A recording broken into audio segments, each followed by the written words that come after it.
Bagong street food na mas pinahealthy ba ang hanap mo? Subukan mo naman ang ganitong luto para maiba naman sa nakasanayan mo.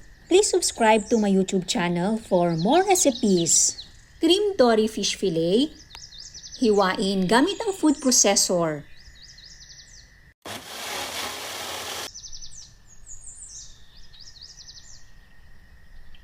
Paminta, asin, chicken powder, asukal, baking powder at egg whites, oyster sauce, garlic, red onion, carrots, spring onions, kinchay,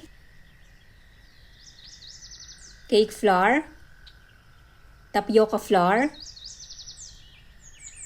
ice water,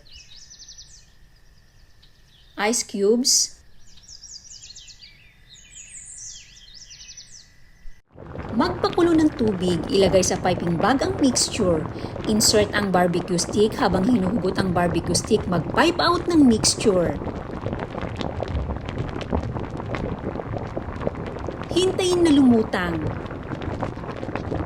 Once na lumutang, hanguin. Hayaan na tumulo ang excess na tubig. Magpainit ng mantika, i-fry ng 5 minutes in low heat, then another 5 minutes in low-medium heat.